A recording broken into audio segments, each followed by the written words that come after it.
अक्रूर के बारे में मैं चर्चा करने जा रहा हूं। अक्रूर का जन्म यदुवंश में ही हुआ था।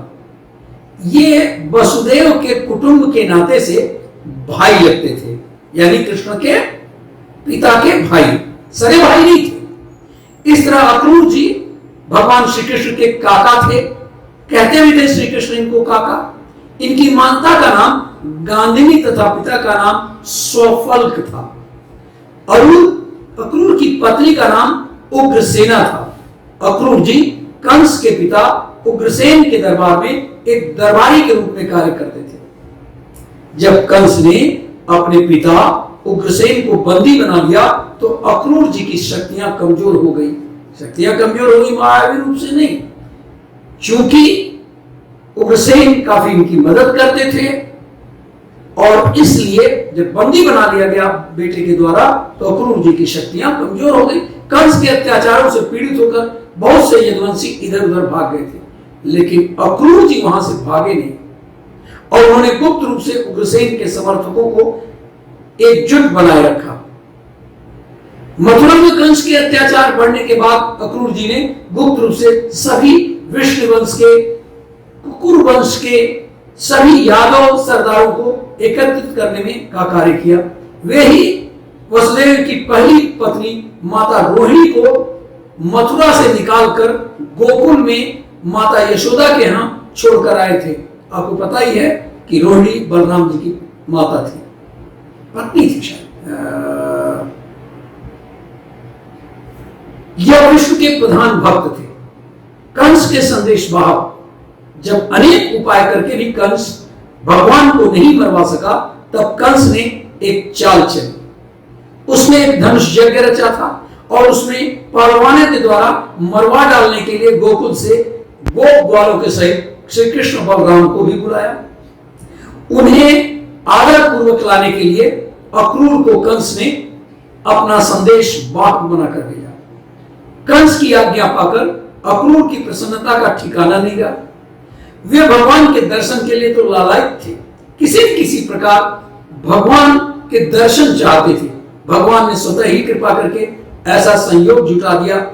जीव अपने पुरुषार्थ से प्रभु के दर्शन करना चाहे तो यह उसकी अनधिकार चेष्टा है। कोटि कोटि जन्मों में भी उनकी पवित्रता, वैसी योग्यता जीव नहीं प्राप्त कर सकता जिससे वो प्रभु के सामने पुरुषार्थ के बल पर पहुंच सके। जब प्रभु ही अपनी अहेतुकी कृपा से के द्वारा जीव को अपने समीप बुलाना चाहे तभी वो वहां जा सकता है।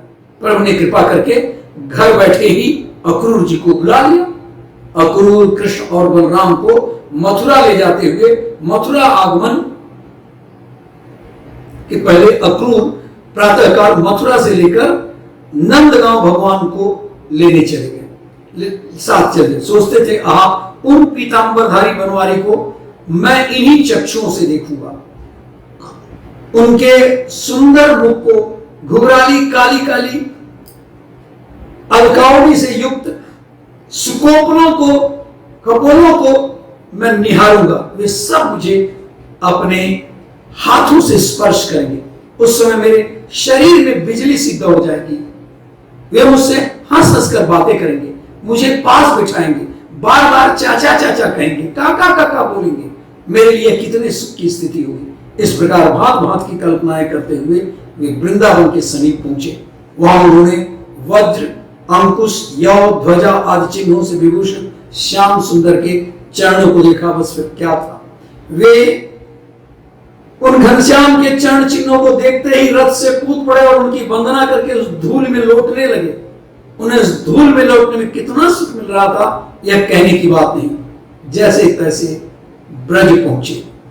पहले तो बलदेव जी के साथ श्याम सुंदर ही उन्हें मिले, उन्हें छाती से लगाया, घर ले गए, कुशल पूछा, आतिथ्य किया और सब समाचार जाने। उनके आने का क्या उद्देश्य था यह भी अक्रूर जी श्री कृष्ण और बलराम को बताए। दूसरे दिन रथ पर चढ़कर अक्रूर के साथ श्याम सुंदर और बलराम मथुरा चले। गोपियों ने उनका रथ घेर लिया। बड़ी कठिनाई से वे आगे बढ़ सके। थोड़ी दूर चलकर यमुना किनारे अक्रूर जी नित्य कर्म करने ठहरे। स्नान करने के लिए ज्यों ही उन्होंने डुबकी लगाया कि भीतर चतुर्भुज श्री श्याम सुंदर दिखाई दिए। घबरा कर ऊपर आए तो उन्होंने भाइयों को रथ पर बैठा देखा, फिर डुबकी लगाई तो फिर वही मूर्ति जल के भीतर दिखाई दी। अक्रूर को ज्ञान हो गया कि जल में, थल में, शून्य में ऐसा कोई स्थान नहीं जहां श्याम सुंदर विराजमान हो। भगवान उन्हें देखकर हंस पड़े, वे भी प्रणाम करके रथ पर बैठ गए। मथुरा पहुंचकर भगवान रथ पर से उतर पड़े और बोले हम अकेले ही पैदल जाएंगे। अक्रूर ने बहुत प्रार्थना की कि आप रथ पर पहले मेरे घर पधारे, तब कहीं अन्यत्र जाए। भगवान ने कहा आपके घर पर तो तभी आऊंगा जब कंस का अंत हो जाएगा। अक्रूर जी दुखी मन से चले गए। कंस को मारकर भगवान अक्रूर के घर गए। अब अक्रूर के आनंद का क्या ठिकाना। जिनके दर्शन के लिए योगी लोग, मुनि लोग हजारों लाखों वर्ष तपस्या करते हैं, वे स्वतः ही बिना प्रयास के घर पर पधार गए। अक्रूर ने उनकी विधिवत पूजा की और कोई आज्ञा चाहिए। भगवान ने अक्रूर को अपना अंतरंग सुहृद समझकर आज्ञा दी कि हस्तिनापुर में जाकर हमारी बुआ के लड़के पांडवों के समाचार ले आइए। हमने सुना है धृतराष्ट्र उन्हें दुख देता है। भगवान की आज्ञा पर आकर अक्रूर हस्तिनापुर गए और धृतराष्ट्र को सब प्रकार से समझाकर पांडवों का समाचार लेकर लौट आए। भगवान श्री कृष्ण जब मथुरापुरी को त्याग कर द्वारका पधारे थे, तब अक्रूर जी इतने पुण्यशील थे कि वे जहां रहते वहां खूब वर्षा होती थी, अकाल नहीं पड़ता था, किसी प्रकार का कष्ट और महामारी आदि का उपद्रव नहीं होता था।